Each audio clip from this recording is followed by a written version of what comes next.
All right. Peace and power. Peace and power.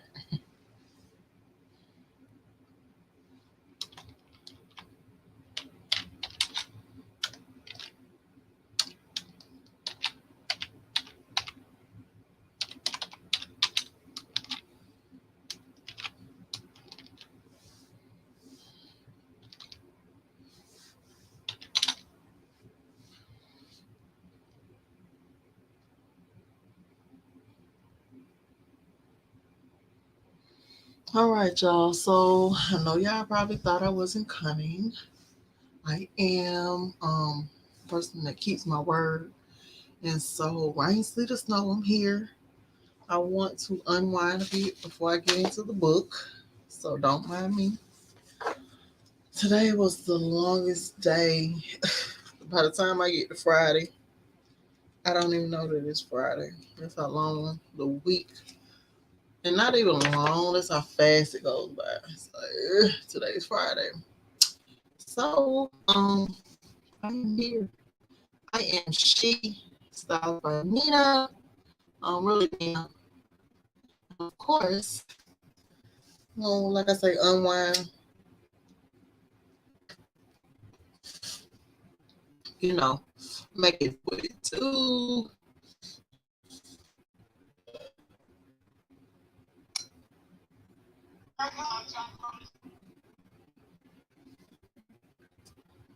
Mm.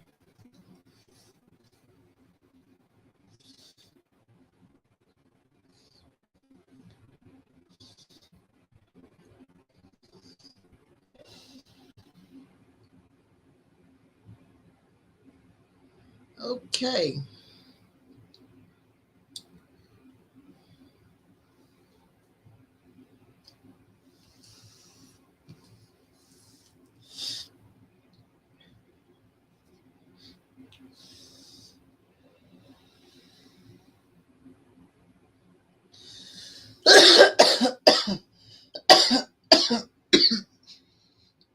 Excuse me. Sorry.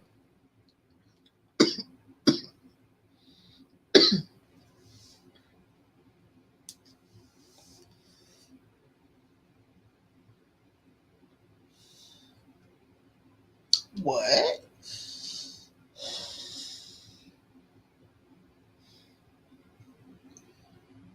Ugh.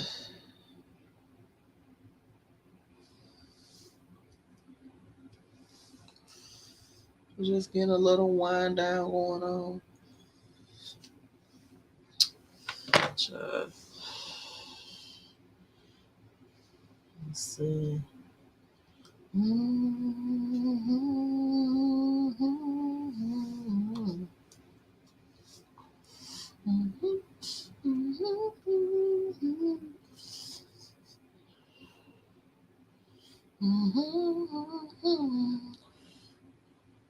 Hey, it never rains. It never rains in Southern California.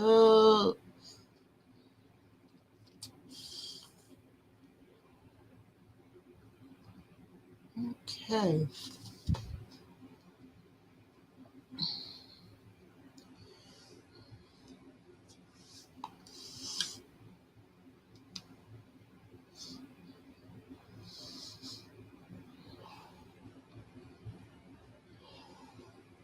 Is this public?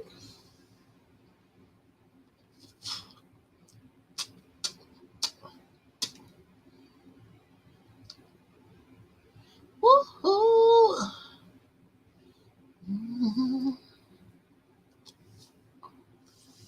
All right, so we're gonna get into it.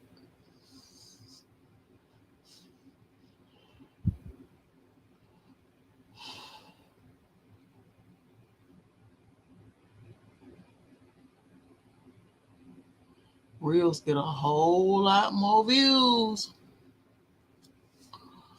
Looking at the numbers, not a lot of interaction, but the views are there.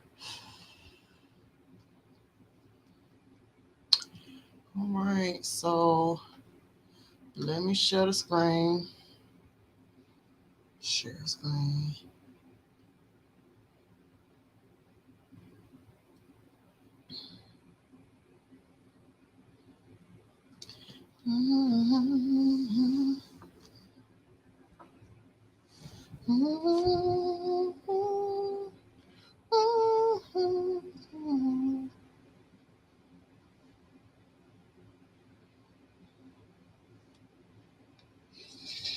Here we go. Chapter 4, the principle of polarity. Okay.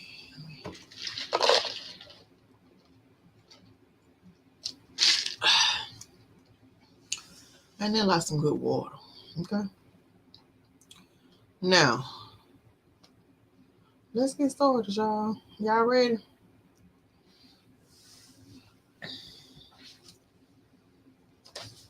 And since it's just me, I ain't got to be all on screen, you know.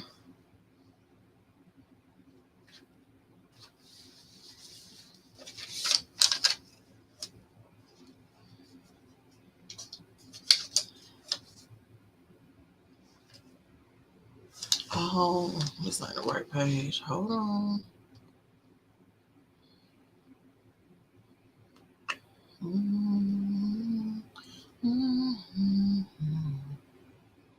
Chapter 4, the all. Under and back of the universe of time, space and change is ever to be found. The substantial reality, the fundamental truth, the Kybalion.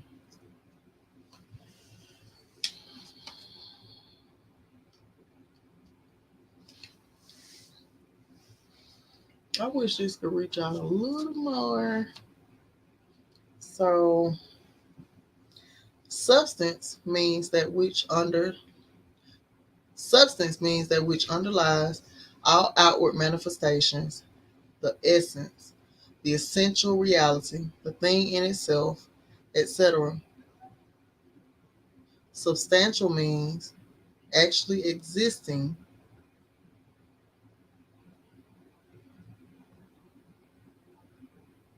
I felt the energy shift. Hold on.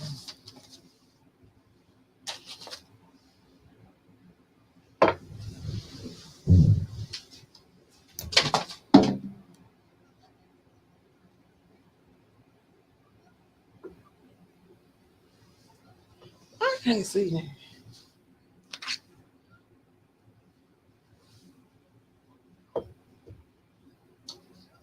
Hold on, y'all.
Okay.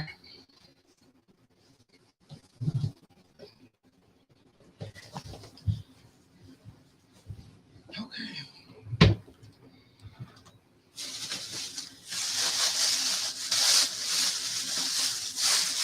I done did all that. Whew.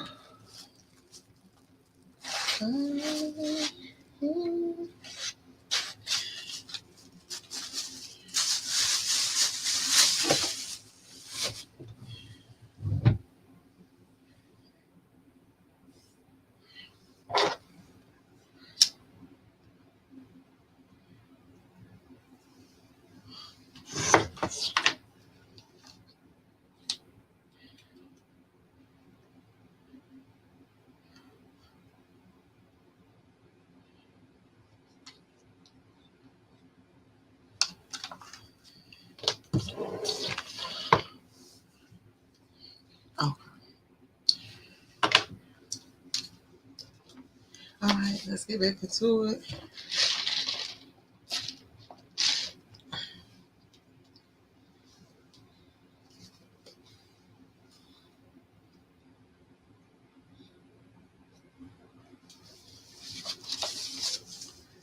So, substance means that which underlies all outward manifestations, the essence, the essential reality, the thing in itself, etc. Substantial means actually existing, being the essential element, being real, etc. Reality means the state of being real, true, enduring, valid, fixed, permanent, actual, etc. Under and behind all outward appearances or manifestations, there must always be a substantial reality. This is the law. Man, considering the universe of which he is a unit, sees nothing but change in matter, forces, and mental states. He sees that nothing really is, but that everything is becoming and changing. Nothing stands still. Everything is being born, growing, dying. The very instant a thing reaches its height, it begins to decline. The law of rhythm is in constant operation. There is no reality, enduring quality, fixity, or substantiality. Substantiality. In anything, nothing is permanent but change. He sees all things evolving from other things and resolving into other things, a constant action and reaction, inflow and outflow, building up and tearing down, creation and destruction, birth, growth, and death. Nothing endures but. And if he be a thinking man, he realizes that all of these changing things must be but outward appearances or manifestations of some underlying power, some substantial reality. Okay, so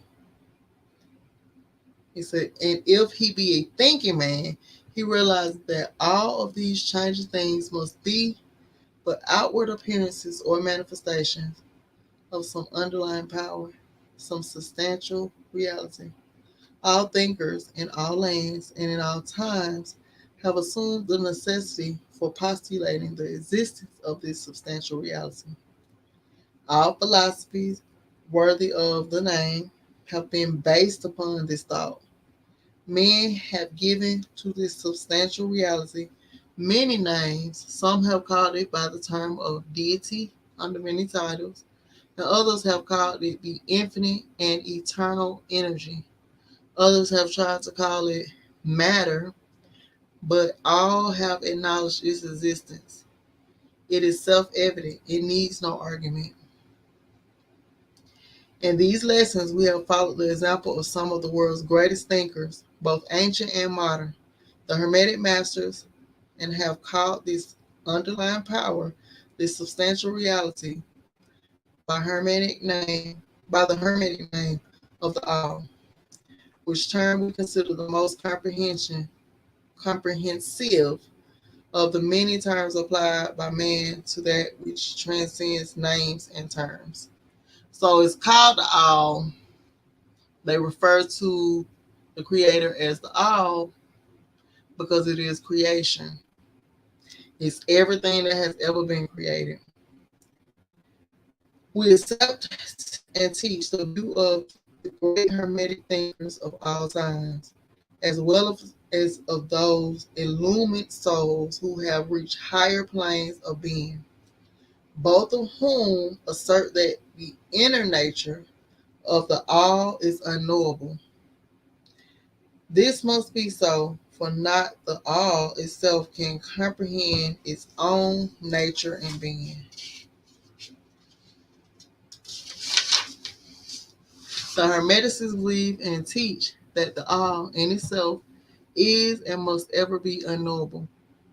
They regard all the theories, guesses, and speculations of the theologians and metaphysicians regarding the inner nature of the All as but childish efforts of mortal minds to grasp the secret of the infinite. Such efforts have always failed and will always fail from the very nature of the task.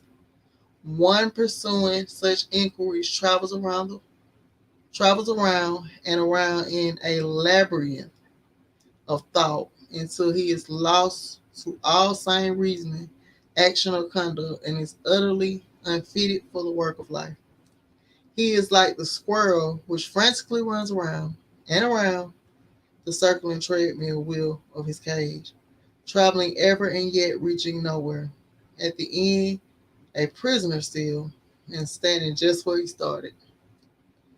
And still no more, and still more presumptuous, and still more presumptuous are those who attempt to ascribe to the All the personality, qualities, properties, characteristics, and attributes of themselves, ascribing to the All the human emotions, feelings, and characteristics, even down to the pettiest qualities of mankind, such as jealousy, susceptibility to flattery and praise, desire for offerings and worship, and all the other survivals from the days of the childhood of the race. Such ideals are not worthy of grown men and women and are rapidly being discarded. At this point, it may be proper for me to state that we make a distinction between religion and theology, between philosophy and metaphysics. Religion to us means that institutional realization of the existence of the All and one's relationship to it, while theology means the attempts of men to ascribe personality, qualities, and characteristics to it, their theories regarding its affairs, will, desires, plans, and designs, and their assumption of the office of middleman between the All and the people. And so they just summed up Christianity. And he said that, and their assumptions of middlemen between the All and the people. Now, philosophy to us means the inquiry after knowledge of things knowable and thinkable, while metaphysics means the attempt to carry the inquiry over and beyond the boundaries and into regions unknowable and unthinkable, and with the same tendency as that of theology. And let me highlight that.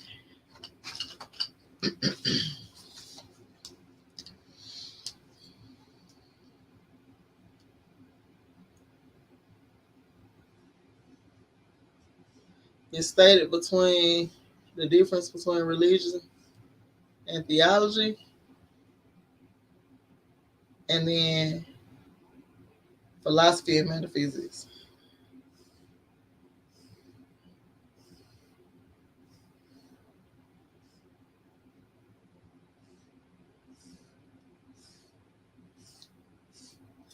Okay.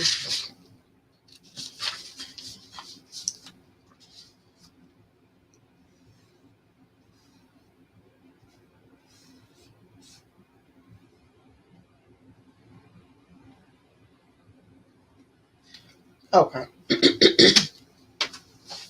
Let's take a little swig.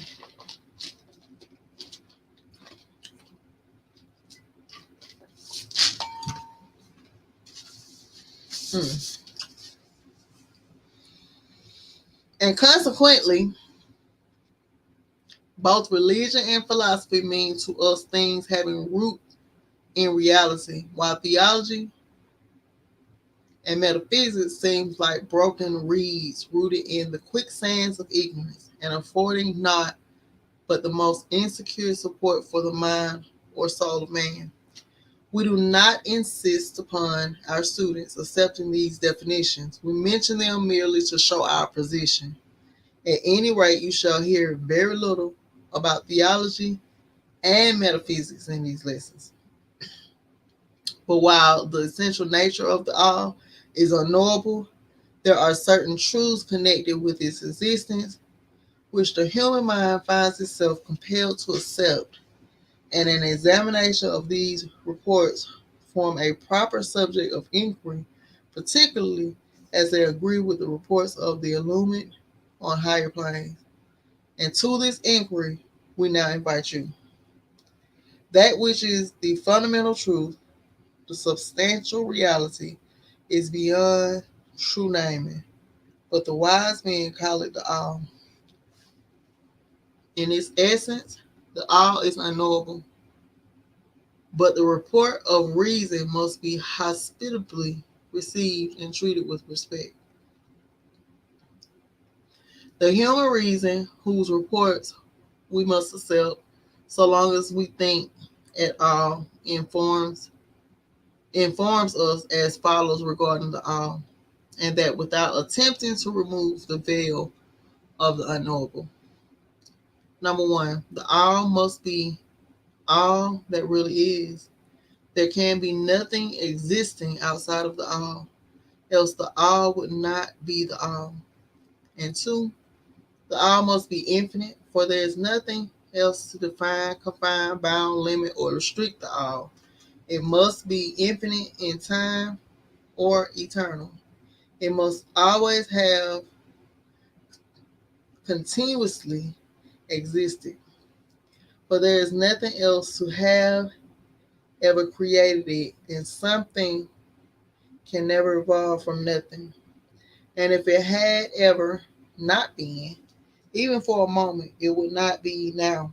It must continuously exist forever, for there is nothing to destroy it, and be, it can never not be, even for a moment, because something can never become nothing.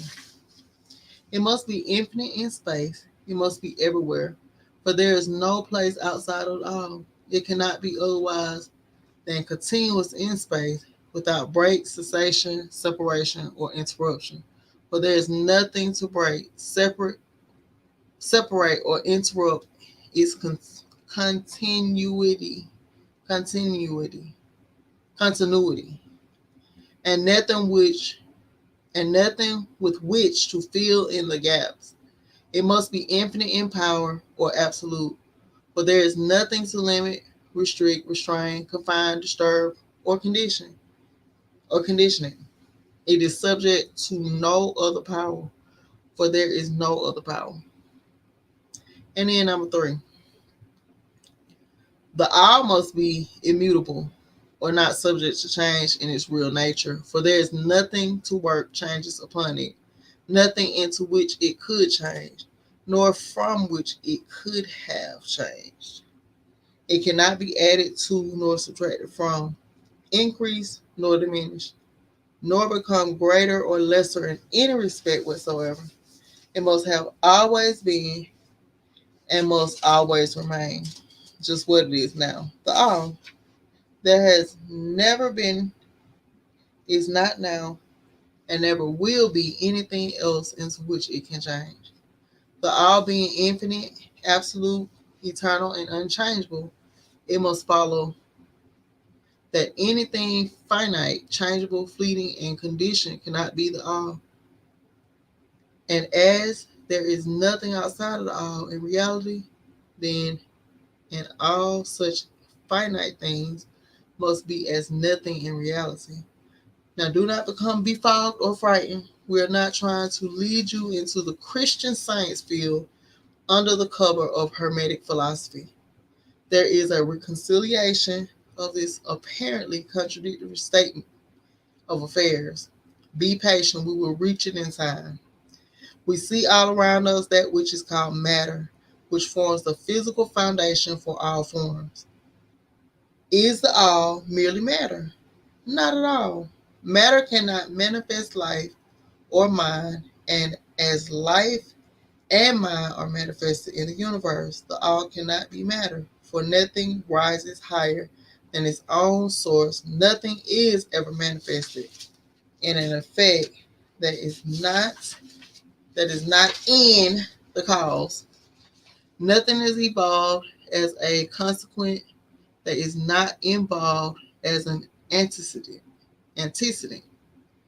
And then modern science informs us that there is really no such thing as matter. That what we call matter is merely interrupted energy or force. That is, energy or force at a low rate of vibration. As a recent writer has said, matter has melted into mystery. Even material science has abandoned the theory of matter and now rests on the basis of energy. Then is the all mere energy or force? Not energy or force as the materialists use the term, for their energy and force are blind, mechanical things devoid of life or mind. Life and mind can never evolve from blind energy or force for the reason given a moment ago. Nothing can rise higher than its source. Nothing is evolved unless it is involved. Nothing manifests in the effect unless it is in the cause. And so the all cannot be mere energy or force, for if it were, then there would be no such things as life and mind in existence. And we know better than that. For we are alive and using mind to consider this very question. And so are those that claim that energy or force is everything. Saying so we are alive and using mind to consider this very question. And so are those who claim that energy or force is everything. What is there then higher than matter or energy that we know to be existent in the universe? Life and mind. Life and mind in all their varying degrees of unfoldment. Then you ask, do you mean to tell us that the all is life and mind? Yes and no. Yes and no is our answer. If you mean life and mind as we poor petty mortals know them, we say no. The all is not that. But what kind of life and mind do you mean, you ask? The answer is living mind, as far above that which mortals know.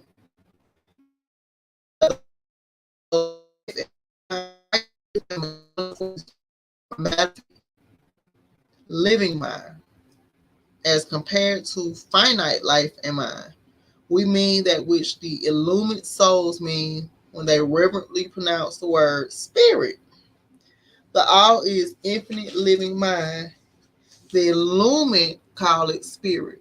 So we hear people talking about spirit all the time. And so that was chapter 4. I told y'all these chapters are not long. We got maybe one or two of them. It's kind of long.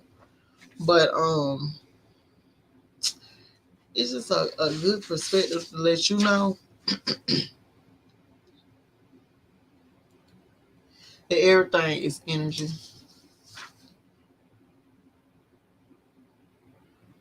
And it was saying that the all is immutable or not subject to change in its real nature. And I mean, we hear this all the time because they talk about unchanging God in Christianity. And I don't even know when they adopted that because in the Old Testament he was changing. But nonetheless, it's just saying the all is all that really is.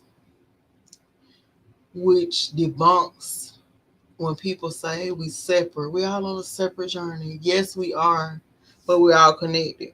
And we all are a part of bigger energy. We all say this all the time. We say, "Why this ain't on the charger?" We talk about how great. We talk about how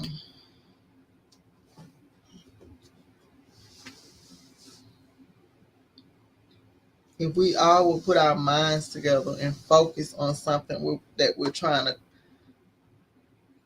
to accomplish in the community, if we all just focus on it 10 minutes a day, because we're talking about the Kybalion. The Kybalion said the mind is all. And so we can get that many minds focused on this. What kind of change could be brought up? That's what I'm saying. This is really the cheat code. It's telling you that the all is mine. And let me see what the next chapter is. The chapter on how they manipulate. I think it's, yep, this might be it. Hmm,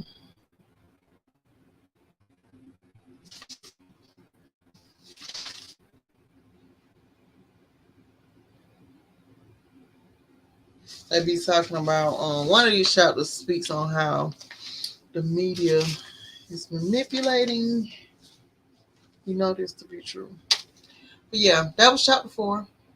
I'm gonna get out of here. This is a 30-minute video. Y'all know sometimes they be really long. And so we just gonna go. I'm sleepy. I've been up all day and in the sun. I hope everyone is well. Peace and power. And I'm out.